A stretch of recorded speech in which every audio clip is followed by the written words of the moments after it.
నమస్తే, నేను మీ కుప్ప పద్మిని. ఇన్నాళ్ళు మీ సపోర్ట్ ని నాకు అందిస్తూ, మీ ప్రేమని నాకు అందిస్తున్న ప్రతి ఒక్కరికి కృతజ్ఞతలు. ఇప్పుడు చూడబోతున్న ఈ వీడియో కూడా ఖచ్చితంగా మీకు ఉపయోగపడుతుంది. లైక్, షేర్ అండ్ సబ్స్క్రైబ్ చేసి మీ ఇష్టాన్ని అలాగే మీ సపోర్ట్ ని నాకు అందించండి. అలాగే ఈ వీడియో పట్ల మీ అభిప్రాయాన్ని కమెంట్ సెక్షన్ లో కమెంట్ చేసి నాకు తెలియజేయండి. నమస్తే. వాళ్ళకి పేరు రావాలని చాలా ఆయన పేరు నాకు అసలు చాలా వస్తుందేమో ఫేమ్ అన్న నా భయం నాది. కానీ పేరు ఫేమ్ కోసమే 100% ఫేమ్ కోసం. అందుకే తనని నేను ఇంటర్వ్యూ చేసిన వీడియో వేయలేదు, ఎందుకంటే తనకు ఫేమ్ కోసమే చేశాడు. కావాలని పరిగెట్టుకుని ఆ ఊరు నుంచి ఈ ఊరు వచ్చాడు, నాతో ఫోన్ లో మాట్లాడాడు.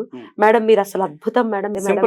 వాడికి ఫేమే కావాలి, మన రెడ్ టీవీ వేదికగానే ఇక్కడ 2 చైర్లు వేసేయండి. ఎగ్జాక్ట్లీ అండి, మొత్తుకున్నాను. ఈ సందర్భంగా కూడా అడుగుతున్నా, ఒక్కసారి రండి మీ ఊరు వదిలి ఒక్కసారి లలిత్ కుమార్ గారు పక్కన కూర్చునే ప్రయత్నం చేయండి అని అడిగితే నేను రాను అని అంటున్నారు. అంత భయం దేనికి మీకు? అసలు ఎందుకు భయపడుతున్నారు? ఆయన కొట్టరు, తిట్టరు, జస్ట్ వాస్తవం మాట్లాడతారు. దానికి భయం అయితే చెప్పాలి, నాకు భయం బాబు, నేను ఆయన పక్కన కూర్చోను, నేను ఒప్పుకుంటా, అప్పుడు మిమ్మల్ని డిస్టర్బ్ చేయను. ఎన్ని ఫోన్లు చేయించాను నేను, నా దగ్గర నంబర్ ఉండటం అదంతా లేదు. నేను వేరే మా యాంకర్తో ఫోన్లు చేస్తే నేను రానంటే రాను అని ఇట్లా వణికిపోతున్నాడు ఆయన లిటరల్లీ. కాకపోతే మళ్ళీ వేరే ఛానల్స్ లో మాత్రం ఇట్లా పిచ్చి వాగుడు వాగుతున్నాడు. ఎట్లా చూడొచ్చండి? సింపుల్ అండి. వాళ్ళకి ఎట్లా ఉంటుందంటే, ఈ రోజున సనాతన ధర్మం గురించి మాట్లాడుకుంటే మనకి వేదం ఉంది, 20,500 మంత్రాలతో ఇప్పుడు వేదం అందుబాటులో ఉంది మనకి. పురాణాలు ఉన్నాయి, 4 లక్షల పైచిలకు శ్లోకాలతోటి, 1,700 శ్లోకాలతోటి మహాభారతం అందుబాటులో ఉంది, 24,000 శ్లోకాలతోటి రామాయణం ఉంది, 108 ఉపనిషత్తులు ఉన్నాయి మనకి. ఇవి కాకుండా నీతి సూత్రాలు, ధర్మశాస్త్రాలు, ఇంకా ఎన్నో చాలా ఉన్నాయి. ఇన్ని ఉన్న సనాతన ధర్మంలో ఉన్న మనం కూడా ఒక మాట అంటాం, సత్యం జ్ఞానం అనంతం బ్రహ్మ అని చెప్పేసి. జ్ఞానం అనంతమైనది అని చెప్పేసి మనం ఒప్పుకుంటాం. కానీ ఓ నల్లట్ల పుస్తకం 1020 పేజీలు ఉంటాయి, మొత్తం 66 పుస్తకాలు. దాంట్లో ఒక 39 పాత నిబంధన, ఒక 27 కొత్త నిబంధన, 27 కొత్త నిబంధన పుస్తకాలు, మొత్తం కలిపితే దాంట్లో 31,102 వచనాలు. ఈడ్చిదంతే ఇదే వాళ్ళ నల్లట్ల పుస్తకం. దీన్ని పట్టుకుని ఇది సమస్త జ్ఞానము దీనిలోనే కలిగింది, దీనిలో కలిగి ఉన్నదంతా ఆయన వల్లే కలిగినది అని చెప్పేసి మురిసిపోతూ, దీనిలో ఉన్నది మాత్రమే జ్ఞానం అని చెప్పేసి డబ్బా కొట్టుకునే డబ్బా రాయిళ్ళకి ఇంత గ్రంథ పరిజ్ఞానము, లేకపోతే ఇన్ని గ్రంథాల యొక్క నిధి పెట్టుకున్న హిందువులు ఇంకా మీరు తెలుసుకోవాల్సింది చాలా ఉంది. ఎందుకంటే మనకు ఉపనిషత్తులోనే ఉంది. కేనోపనిషత్తులో చాలా స్పష్టంగా చెప్తారండి, ఎవడైతే భగవంతుడి గురించి నాకు సమస్తము తెలుసు అని చెప్పేసి అనుకుంటాడో వాడు భగవంతుడి గురించి ఏమీ తెలియని వాడి కింద సమానం. ఎవడైతే భగవంతుడి గురించి నేను ఎప్పటికీ తెలుసుకోలేను అని శరణాగతి అయిపోతాడో వాడికి సమస్త జ్ఞానము అర్థం చేసుకున్న వాడితో సమానం అని చెప్తారు. మన గ్రంథం అలా చెప్తుంటే, నేనే సత్యం, నేనే జీవం, నేనే మార్గం మా దేవుడు చెప్పాడు, ఈ గ్రంథంలో ఆ లైన్ పట్టుకున్నాం కాబట్టి ఆయన గురించి మాకు మొత్తం తెలుసు అని చెప్పేసి అహంకారం ఎప్పుడైతే వాళ్ళలో ప్రవేశించిందో వాడు భగవంతుడి గురించి తెలుసుకునే శక్తిని అప్పుడే కోల్పోయాడు. వాడు నమ్మిందే నిజమనే ఒక మబ్బులో ఇట్లాగే బతుకుతా ఉన్నాడు. అలా బతికేవాడు ఇంకా చర్చకి ఏమొస్తాడు? ఎందుకంటే ఎటు వచ్చినా 66 పుస్తకాలు, ఆ 31,102 వచనాలు దాటి అక్కడికి పోలేడు. ఆ వచనాలు కూడా తెలియవండి. నేను నిజంగా చాలా జెన్యూన్ గా, సరే డిస్కరేజ్ చేయకూడదు, వస్తాను ఇంటర్వ్యూ ఇస్తాను అని అన్నప్పుడు అసలు తెలుసుకుందా. నాకు అసలు బైబిల్లో నేను అంత టైం లేదు, దాని గురించి వెచ్చించేంత టైం లేదు. అసలు ఉన్నవి తెలుసుకోవడానికి కొన్ని జన్మలు సరిపోవు, దాని గురించి ఆవిడ తెలుసుకుంటాడు.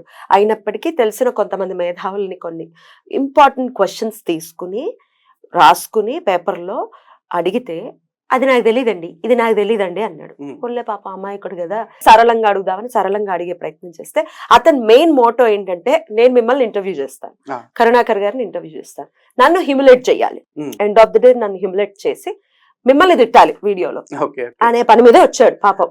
ఊరు నుంచి బస్సు వేసుకుని ఎర్ర బస్సు ఎక్కి వచ్చాడు. అసలు నాకు ఆశ్చర్యం అనిపించింది.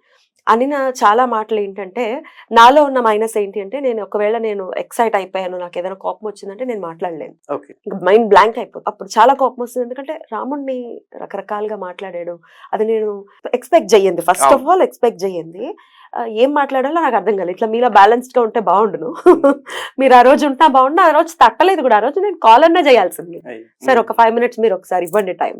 కరుణాకర్ గారు కూడా అన్నారు, మీరు అప్పుడే ఫోన్ చేయొచ్చు కదా, నాకు ఫోన్ చేసి ఉంటే లైవ్ లో మాట్లాడేది, మీకు కానీ ఆయనకు కానీ వేసి ఉండాల్సింది, నాకు తట్టలేదు. అయితే దాని అనేది ఏంటంటే, రాముడి గురించి మనం లాస్ట్ టైం కూడా ప్రస్తావించాం, దీని గురించి ఒక్కసారి మాట్లాడుకుందాం. డెఫినెట్ గా ఆ బయట నేను ప్లే చేస్తాను. రాముడి గురించి తాను అనింది ఏంటి అంటే, రాముడు ఏకపత్ని వ్రతుడు, పార్వతీదేవి శాపం ఉంది భూమాతకి. రాజు అయిన తర్వాత రాజుకి మరి భూమి భార్య అవుతుంది కాబట్టి అదంతా మనకు ఆ వృత్తాంతం అంతా తెలుసు కదా. సో అందుకని సీతమ్మ తల్లిని వదిలేయడం జరిగింది, అడవుల్లో వదిలేయడం జరిగింది. ఈ వృత్తాంతం అంతా చెప్పాను అనమాట, ఎట్లా జరిగింది ఏంటి అని అడుగుతుంటే చెప్పాను. ఇది మీకు తెలియదేమో అని ఇదంతా చెప్తే, అసలు రాముడు వదిలేశాడా సీతమ్మ తల్లిని, కడుపుతో ఉన్న ఆవిడని వదిలేశాడు, అసలు భూమి గ్రహము ఆడది కాదు, ఆవిడ ఎట్లా వైఫ్ అయిపోతుంది అని ఒకసారి, భూమి ఎట్లా వైఫ్ అయిపోతుందని ఒకసారి, భూమిలో నుంచి సీత ఎలా వచ్చిందని ఒకసారి, ఇట్లా పిచ్చి వాగుడంతా వాగి మైండ్ అంతా చాలా డిస్టర్బ్ చేశాడు. ఎట్లా చూడొచ్చు సార్ ఈ మాటని? ఎట్లా చూడొచ్చు అంటే వాడి వెరితనాన్ని, వెరితనం. ఎందుకంటే భూమిలోంచి సీతమ్మ ఎట్లా వచ్చింది అన్నాడు. ఎట్లా వచ్చిందంటే బైబుల్ ఆది కాండంలోనే నేలమట్టు నుంచి దేవుడు మనుషుల్ని నిర్మించాడు అని చెప్పేసి ఉంది. మనిషి నుంచి మట్టి నుంచి మనిషిని తయారు చేశాడు అని చెప్పి ఉంది. మరి మట్టి నుంచి మనిషిని మగవాడిని తయారు చేయగలిగిన యెహోవా స్త్రీని తయారు చేయడానికి మాత్రం మళ్ళీ ఆ మట్టిని వాడకుండా మనిషి పక్కటంకుని ఎందుకు ఇరగొట్టుకుని చేసుకున్నాడు? ఆదాం పక్కటంకుని ఇరగిపి ఆదాం ఎందుకు తయారు చేయాల్సి వచ్చింది? చెప్పండి, అదేంటి తెలియదు మాకు. ఆది కాండం బైబుల్లో సృష్టి క్రమం చెప్తారండి. సృష్టి క్రమంలో 6వ రోజున మనిషిని తయారు చేసేటప్పుడు యెహోవా దేవుడు నేల మట్టి నుంచి మనిషిని తయారు చేసి మగవాడి బొమ్మని వాడి ముక్కులో ఊపిరుతాడు. దాంతో అప్పటి నుంచి మనిషికి జీవవాయువు అందుతూ ఉంటుంది. తర్వాత ఒక స్త్రీ వీడికి తోడుగా ఉంటే బాగుంటుందని భావించిన యెహోవా ఆ మనిషికి మత్తుని కలగజేసి ఆ మనిషి యొక్క పక్కటెముకని తీసి, ఎడం పక్కటెముకని తీసి ఒక స్త్రీని తయారు చేస్తాడు. ఆదం నుంచి తయారైంది కాబట్టి ఆమెకి అవ్వ అని పేరు పెడతాడు, హవ్వ అని చెప్పేసి. అదే అడుగుతున్నా, ఇప్పుడు మట్టి నుంచి మనిషిని తయారు చేయగలిగాడు, మరి స్త్రీని తయారు చేయడానికి అదే మట్టి నుంచి తయారు చేయకుండా మనిషి పక్కటెముకని ఎరగొడితే తప్ప ఎందుకు తయారు చేయలేని స్థితికి వచ్చాడు దేవుడు? మనం అడిగామా? వాడికి ఎందుకు ఇప్పుడు మరి మట్టి నుంచి స్త్రీ పుట్టిందా అని చెప్పేసి అంటే, అసలు ఈ విషయం తెలుసో తెలీదో ఈ పాస్టర్ కి? ఫస్ట్ ఆఫ్ ఆల్ రామాయణాన్ని కదా, హిందూ గ్రంథాలన్నింటినీ కూడా ఆధ్యాత్మిక, ఆది దైవిక, ఆది భౌతిక అని 3 అర్థాలు ఉంటాయండి మనకి.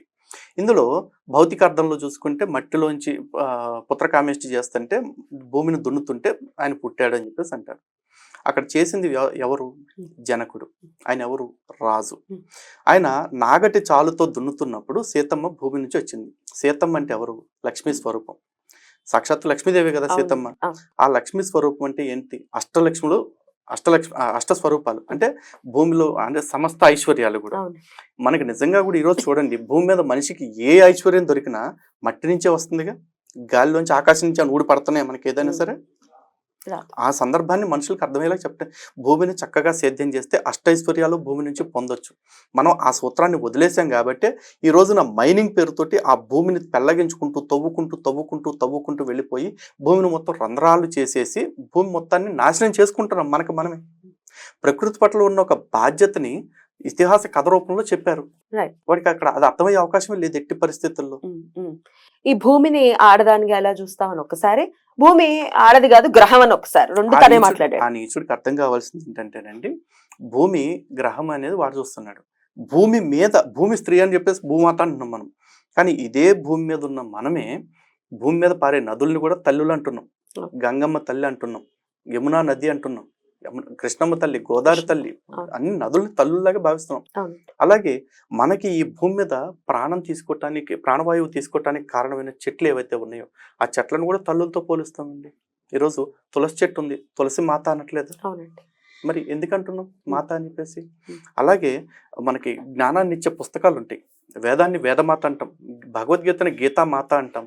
ఎందుకంటున్నాం అంటే మనకి ఏ శక్తి అయితే పోషణని లేదా చైతన్యాన్ని కల్పించే శక్తులు ఉన్నాయో అటువంటి శక్తులన్నిటిని కూడా మాతృస్థానాన్ని ఇచ్చి గౌరవిస్తున్నాం. మనం మాతృస్థానాన్ని ఇచ్చి గౌరవిస్తున్నామంటే వాళ్ళు భౌతికంగా స్త్రీలు అని చెప్పేసి చూడటానికి లేదు అక్కడ. వీడికి బైబిల్లో ఎక్కడా కూడా స్త్రీ అనే దేవత అక్కడ కనపడదు. యెహోవా అనేవాడు మట్టిలో నుంచి ఒక మనిషిని తయారు చేశాడు, ఆ మగవాడి నుంచి స్త్రీని తయారు చేశాడు. మళ్ళీ ఇక్కడ స్త్రీ దేవత మీకు ఎక్కడైనా కనిపిస్తుందా? ఒకే బాడీ నుంచి 2 పార్ట్స్ వచ్చాయి, అంతేనా? అంతేగా. వాళ్ళిద్దరు పెళ్లి చేసుకున్నారు. మరి బ్రహ్మ గురించి, సరస్వతి గురించి మాట్లాడతారు. వాళ్ళిద్దరే పెళ్లి చేసుకున్నారు. బైబిల్ ఎప్పటికీ సమాధానం చెప్పుకోలేని కథ ఏంటంటే, అవ్వ ఆదాములు పెళ్లి చేసుకుంటే వాళ్ళకి 3 సంతానం కలిగారు, షేతు, కయ్యను, హేబెలు అని చెప్పేసి. మరి ఈ షేతు, కయ్యను, హేబెలు ఎవరిని పెళ్లి చేసుకుని మళ్ళీ తర్వాత సంతతిని కన్నారు? ఈ సృష్టి మీద సంతతి అంతా ఎలా పెరిగింది? పోని ఇదంతా అయిపోయిన తర్వాత దేవుడి కరికాల మంట నెత్తికెక్కి యెహోవా దేవుడికి సృష్టి మొత్తాన్ని నీటలో ముంచేశాడు. ముంచేసి లాస్ట్కి ఒక కుటుంబాన్ని మాత్రం మిగిల్చాడు, నోవాహు కుటుంబాన్ని మాత్రమే. ఆ నోవాహు కుటుంబం మాత్రమే బతికినప్పుడు ఆ నోవాహు కుటుంబ సభ్యులందరూ కూడా తర్వాత ఎవరెవరితో కాపురం చేసి పిల్లల్ని కన్నారు? లేదు కదా మరి ప్రపంచం సృష్టి లేదు కదా. ఓన్లీ ఒక్క కుటుంబాన్ని కాపాడాడు. ఇప్పుడు ఆ ఒక్క ఆ కుటుంబంలో వాళ్ళు కుటుంబమే. ఆ కుటుంబంలో వాళ్ళే పెళ్లిళ్ళు చేసుకుని పిల్లల్ని కానీ చేసి అంతేగా. ఉండాలిగా. అంతేగా. పోనీ అంతకు ముందే చూసుకుంటే ఒకసారి లోత్ అనేవాడు ఉన్నాడు. ఆ లోత్ అనేవాడిని వాళ్ళ భార్యను చంపేసేస్తే వాళ్ళ కూతుర్లు ఇద్దరితో కలిసి కొండ మీదకి వెళ్ళిపోతాడు లోతు. ఆ కూతుర్లు ఇద్దరు కలిసి ఏం చేస్తారు? ఇదిగో మనకి ఇక్కడ ఇంకో మగోడు ఎవడో లేడు కాబట్టి మన నాన్నతోనే మనం పిల్లలు కనాలి కాబట్టి మన తండ్రికి మనం ద్రాక్షారసం తాగిచ్చేసి ఒకరోజు నువ్వు ఒకరోజు నేను కాపురం చేద్దాము, మరి తన ద్వారానే మనం గర్భం దాల్చాలి అని చెప్పేసి అనుకున్నారు. వాళ్ళు గర్భం దాల్చి పిల్లల్ని కన్నారు. వాళ్ళిద్దరూ 2 జాతులుగా ఎదిగారు. ఇదంతా ఏంటి బాబు story? ఇవి కూడా సమాధానం చెప్పాలి నువ్వు. ఇవి దేవుడు నిజంగా అంత గొప్పోడైతే ఇలా వాయు వరుసలు లేని సంబంధాలు నెరపాల్సిన పరిస్థితి మనుషులకి ఎందుకు కల్పించాడు? నేల మట్టి నుంచే తయారు చేసింది, మట్టి బోల్డ్ ఉంది కదా. ఆదంతో ఇంకోటి పాటు చేయొచ్చుగా. ఒకని కాదు 10-20 మందిని తయారు చేయొచ్చు కండి. దేవుడు అనుకుంటే ఉఫ్ఫను ఉత్తి అయిపోద్ది కదా. Yeah. బైబిల్లో ఇన్ని సమాధానాలు చెప్పుకోలేని ప్రశ్నలు వాళ్ళ దగ్గర పెట్టుకుని మన మీద ప్రశ్నలు సంధిస్తామంటాడేంటి? Yeah. ఒకవేళ సంధించాడే చూడండి, మనం ఎవరికైనా ఎందుకు సమాధానం చెప్పాలి? ఫస్ట్ ఆఫ్ ఆల్ మనం ఏ రోజన్నా మన పురాణాలు పట్టుకుని వేదాలు పట్టుకుని ప్రతి గడపకి వెళ్ళిపోయి బాబు మా మతంలోకి మారండి, బాబు మా మతంలోకి మారండి అని చెప్పేసి సువార్త పేరుతోటి ముష్టెత్తుకుంటున్నామా? ప్రతిరోజు కూడా నల్లట్ల పుస్తకం పట్టుకుని కొంపలమ్మటి తిరుగుతూ మా మతంలోకి మారండి, మా దేవుణ్ణి నమ్మండి అని చెప్పి ముష్టెత్తుకుంటున్న ముష్టి బతుకులు వాళ్ళే కదండి. Yeah. వాడు ఫస్ట్ వాడి గ్రంథాన్ని మన దగ్గర నిరూపించుకోవాలి. ఇప్పుడు ఒక ప్రోడక్ట్ ఉంది, నేను ఈ బాటిల్ ఉందండి, ఈ వాటర్ బాటిల్ నేను 10 సంవత్సరాల నుంచి వాడుతున్నా, ఐఎమ్ వెరీ మచ్ సాటిస్ఫైడ్, నాకు హెల్త్కి అన్నిటికీ బాగుంది, ఇది దీనికంటే మంచి వాటర్ నేను తెస్తానని కూడా అన్నప్పుడు అది ఏ రకంగా మంచిదో ఫస్ట్ నాకు నిరూపించుకోవాల్సిన బాధ్యత వాడి మీద ఉంటుంది. నేను ఆల్రెడీ దీంతో కంఫర్టబుల్ గా ఉన్నాను. ఇప్పుడు నేను కొత్తగా వచ్చేసి ఇది మంచిది కాదు అని చెప్పి నిరూపించుకోవాల్సిన అవసరం నాకేంటి? When we're happy. ఆడు కొత్త మతాన్ని వేసుకుని మార్కెటింగ్ చేసుకోవడానికి మన కొంపలమ్మట వస్తుంది ఈడు నిరూపించుకోవాలి నల్లట్ల పుస్తకంలో ఉన్న జబ్బేంటి గబ్బేంటి అనేసి.